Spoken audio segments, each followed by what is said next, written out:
So with our little Mr. Z, we're going to practice a little bit with some play. So we're going to do a little bit of practice with the flirt pole, and then we're going to practice a little bit with being able to let go and start up the game again. But then I also want to work a little bit with some loose leash walking. So we'll grab our lovely toy.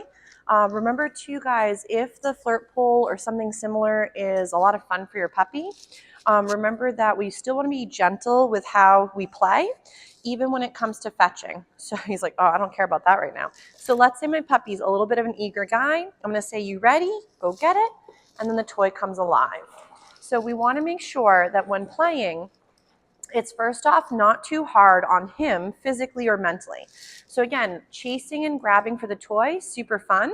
We want to make sure though, as he's running, like we've mentioned prior, is we don't want to do it in excess, but also when it's a little bit too high intensity, if that makes sense. So if when you're practicing, you're having your puppy do a lot of twirls or spins or jumps, that would be something I would do with some caution. I tend to, like I've mentioned prior, keep the flirt pole toy low to the ground. So your puppy is not by accident running and jumping up high to try to reach the toy. So obviously you can see Mr. Z is enjoying just playing and frolicking with the toy. I'm not really having him chase it right now. A little bit of a tangled moment. So let's say he's playing with it and we want to practice dropping it. So I like to, in the beginning, like I mentioned, find it tend to be your favorite dance move in the beginning, because it tends to be one of the easiest ways for your puppy to find value in trying something other than what they're doing. So then we might go, you ready? Go get it. And now my toy is alive. Oh my goodness. Whoosh, nice catch. So while practicing this game, make sure your puppy does get the chance to win. If your puppy is constantly chasing it to the point where they need to give up because they're getting so tired, we want to make sure that they get the chance, woohoo, to catch the toy again and then be able to practice the grabbing and letting go.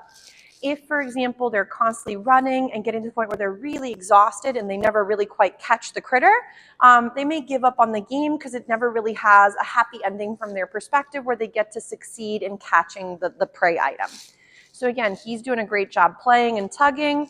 It's not a tuggy toy though, so remember you will want to be careful that you don't get them in the habit of grabbing and tugging, because if they tug and they release it and it's kind of heading in your way, oh, there's the crumb he lost last time, then you may find that if, let's say he were to let go, it would then slap you and it won't feel so nice. So ready?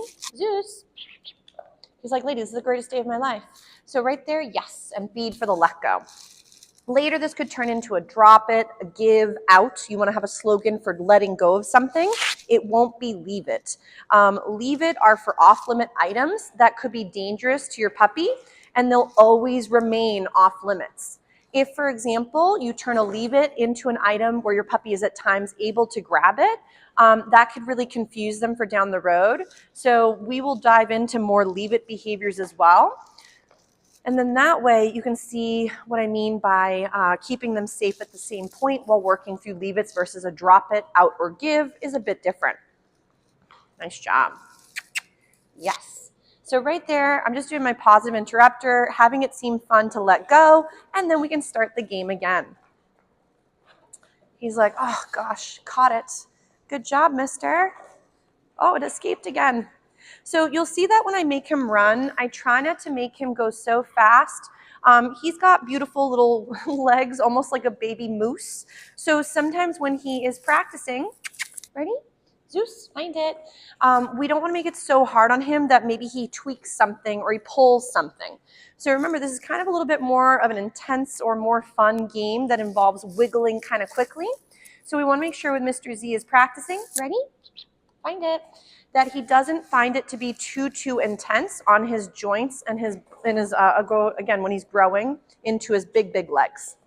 So again, little frolicking, grabbing, catching the critter, wandering around with it, and then practicing those releases. We could then go, Zeus, ready? Drop it? Yes. And then feed for the let go. Yes. Nice job. Ready? Then you could even get maybe a little sit from the handsome guy, feed him for some softness. I was just seeing what Ebba's telling me how much she loves her blueberries that we brought today. So she's having her lovely snack while we're practicing a little bit with the wild man over here. So again, nice big swooshing motion. So Mr. Handsome has the ability to use all those legs. Nice job.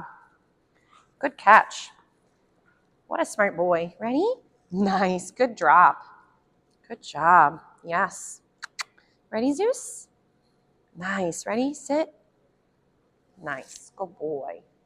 So again, we'll do a little bit with the play, but then I want to do a little bit more with our loose leash walking practice. So let's say again, we're going to take a little breather. Zeus. I'm going to again say his name, maybe do a lovely little find it, then give him a little break from the flirt pole, and we can play with this again a little bit later.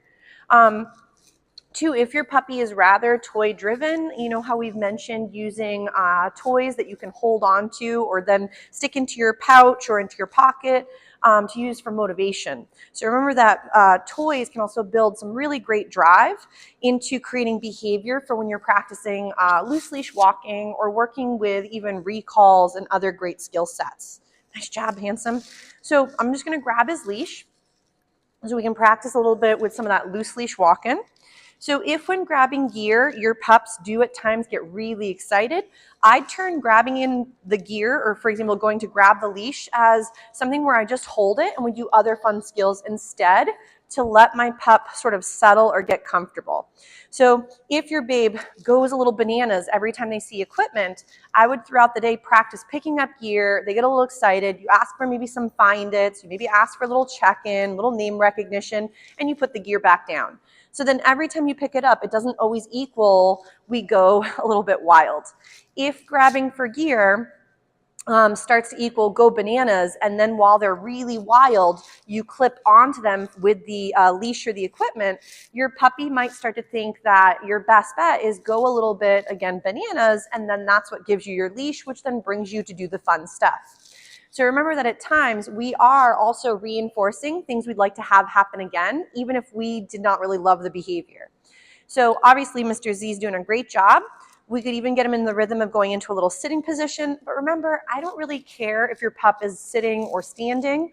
Remember that sit sometimes I feel is so overused. Sit for this, sit for that. Your puppy might start to feel like everything is too much work. And then at times, your sit could be then the bringer of something overwhelming, stressful, or a little spooky at times. So he just ran to go grab a little drink of water.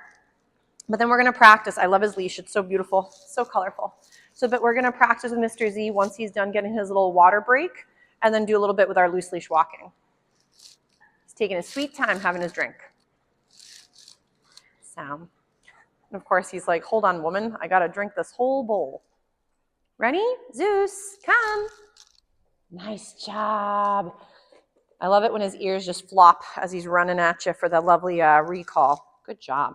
So again, I'm just going to clip on to his little lovely harness in the back here. I know I have mentioned at times sometimes you can clip to the front ring. Remember, equipment, though, shouldn't create behavior. So if you're always looking to your gear to change what your dog is doing, and especially something you maybe don't love, like pulling, remember that pulling reinforces more pulling. So if your puppy does a lot of hauling on gear, they might start to think that that is the norm because it keeps happening. So if, let's say, your puppy is pulling to the bushes, then pulling got them to go do some more sniffing or exploration. If pulling means we pull over and we go visit a family friend or a neighbor dog, then pulling got you to that experience.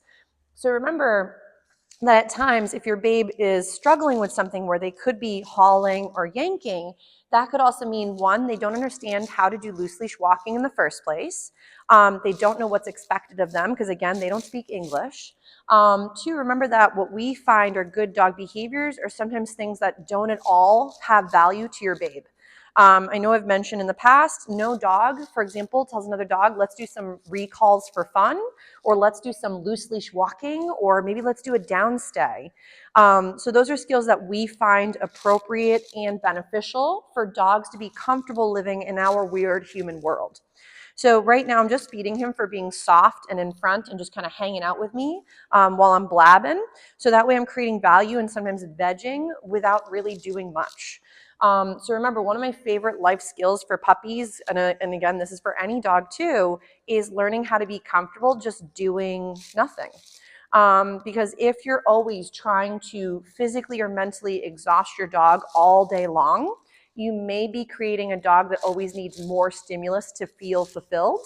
And I'm not saying to not give enrichment or not give your dog proper exercise and proper mental stimulation, but there's going to be days where maybe you're not feeling well, days where you're taking care of somebody else, days where maybe you're just wanting to have a little bit more of a zen day. Having your puppy feel comfortable having downtime, and downtime is not a bad thing, is something I highly recommend to work on. Most young puppies, adolescents, and even adult dogs don't know how to settle. So definitely working with some relaxation protocols or reinforcing some relaxation within the home, and then pairing that to other little adventures on field trips to be very helpful. This does not mean I would take a sensitive or overwhelmed puppy or adult dog, place them in an environment that's way too overwhelming, and then force them to stay still as scary things or overexciting things are happening around them. Remember, we do not want to create learned helplessness where your puppy, no matter what they say for comfort range, gets ignored or shut down or corrected, creates a situation where no matter what your puppy's saying, their whispers are not listened to. And either the puppy learns how to shut down and then sadly not give an opinion but not feel safe, or we create a dog that then later has a huge outburst because of suppression during certain behaviors that might be natural to the way the puppy is trying to communicate their comfort range. So again, he's doing a really nice job. So we're going to work a little bit, ready, sir?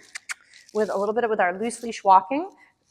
So what I've mentioned in the past is use your hand as your visual. Oh, he says, hold on, lady, I lost one earlier. You found the crumb. So use your hand as a target. In the beginning, remember your puppies are especially visual learners, and they always will be. But before they know a skill, I like to use my hands as targets in the beginning to help him hone in on the side of my body. So I like to show him what I have to offer, take a couple steps together, and then go yes and feed throughout the loose leash walking. If again I lose him, I might do my little kissy noise, you could say his name, and then you're going to feed throughout the moments where he's soft and next to you. If again you are finding your puppy goes a lot faster than you may really like sometimes doing what I call is the breadcrumb trail. Or let's say, that was a lovely shake off, sir. So let's say your puppy, ready, is getting a little bit overwhelmed and they are jumping or they're mouthing or they're getting a little jazzed. I prefer to sometimes when my puppy is practicing is to then go ahead and feed the floor a little bit. This way your puppy is no longer scanning the environment or jumping up on you or jumping for equipment. But remember, if that is starting to happen, that's your puppy also trying to tell you I'm well past my either comfort range, or understanding, or I'm getting really overtired. So if your puppy turns into a Tasmanian devil or a land shark, remember that that is your puppy's indication of saying potentially I need a break or we're going past my abilities for right now. Nice job, Mr. Z. Beautiful. So these little moments where he checks in with me and looks up at me or does a little automatic check-in, I'm going to feed him for those. He's like, hold on, I think I want to have my antler instead. So obviously when practicing your puppy or with your puppy or your adult dog, you want to, hi my love, is you want to go ahead and practice for little bits at a time. If your training sessions go so long that your puppy starts to become, as I was saying earlier, really mouthy or a little bit wild, that's an overtired puppy or dog. You want to keep training sessions short and sweet so that way they're successful and they're capable for both you and your puppy to do an okay job when you're trying it out. Remember that if training consists of doing a lot of work for a long period of time, their retention and your maybe abilities to keep rocking it for that duration may not be a setup for success. So just try to think about your training sessions as even again throughout the day, your puppy's learning things around you. So even though you might think of training as something you do on the side, view training or even working through behavior or life skills as something you're doing the whole entire time your puppy is out or around you or in the home or outside with you. So always think to yourself, if I don't like what my puppy's doing, what would I rather have that puppy do? Or how do I manage the environment or the setup of the situation in the home or outside of the home so my puppy's only option is success? remember that if you have to avoid something because your puppy or your adult dog is not ready for that setup, you're not sort of skimping out on working through the thing. There's this concept where people think, well, you have to work your puppy through the situation if they're having a hard time with something to get them to get better at it. If you're scared of, for example, spiders, and I say you just have to get used to sitting in a tub full of spiders, you probably will think I'm crazy. So remember that if your babe is giving you a hard time, they're having a hard time, and we gotta put the brakes on and at times avoid things where your puppy struggles or fails. This doesn't mean you can't have end goals where you might build up through, again, counter conditioning and slow desensitization, but you're never going to want to flood your puppy with information, a setup, or an environment, or triggers and hope they get better. That's typically how behavior grows and becomes more big and also more uncontrollable, because as your puppy's getting ignored for their whispers of how they're feeling, they feel their only option is shouting, and shouting can turn into what we consider aggressive-like behaviors or reactivity. So, but we'll give our handsome guy a little break. He did a splendid job with his loose leash walking and all his other previous skills. And we'll have him go take a little nap, and then we'll rotate again through our lovely boys. Nice job, sir. So we'll give you a little break, sir.